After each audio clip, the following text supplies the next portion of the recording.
रामायण के पहले कांड को बालकांड कहा जाता है।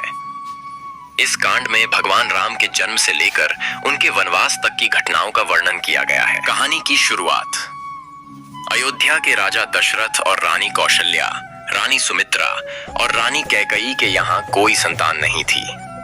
राजा दशरथ की चिंता बढ़ गई थी। एक दिन ऋषि मुनि आश्रित नामक एक धार्मिक अनुष्ठान करने के लिए आए। उन्होंने राजा को सलाह दी कि वे यज्ञ करके संतान प्राप्ति की कामना करें।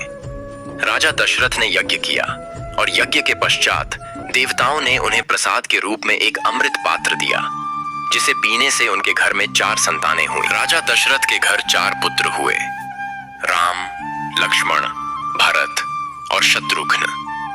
राम सबसे बड़े और सबसे प्रिय पुत्र थे। रघुकुल की यह परंपरा थी कि राजा अपने पुत्रों को धर्म और कर्तव्य का आदर्श मानते थे। राम के जन्म के बाद उनके बाल्यकाल का वर्णन होता है। राम ने बालपन में ही अपनी वीरता और दक्षता का परिचय दिया। उनकी शिक्षा और संस्कार भी बहुत उत्कृष्ट थे। सीता स्वयंवर।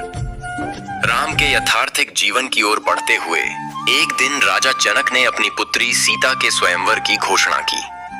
सीता का स्वयंवर एक महाकवच था, जिसमें वह धनुष को तोड़ने वाले को ही अपना वर चुनेंगी।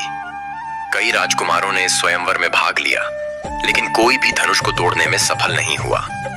राम ने धनुष को आसानी से तोड़कर सीता को विजय प्राप्त की। यह घटना अयोध्या और जनकपुर के लिए महत्वपूर्ण थी। कैकेयी की साजिश और वनवास। जब राम का युवावस्था आई, राजा दशरथ ने राम को अयोध्या का राजा बनाने की योजना बनाई।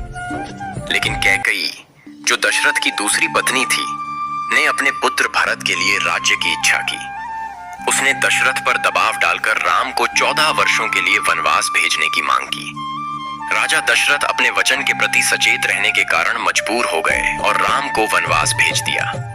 राम ने अपनी पत्नी सीता और भाई लक्ष्मण के साथ वनवास की स्वीकृति दी और अयोध्या छोड़ दी। वनवास की तैयारी। राम, सीता और लक्ष्मण ने वनवास की तैयारी की और अयोध्या को अलविदा कहा। यह घटनाक्रम बालकांड का अंत होता है, जिसमें राम के वनवास की शुरुआत और उनके चरित्र की महानता को दर्शाया गया है।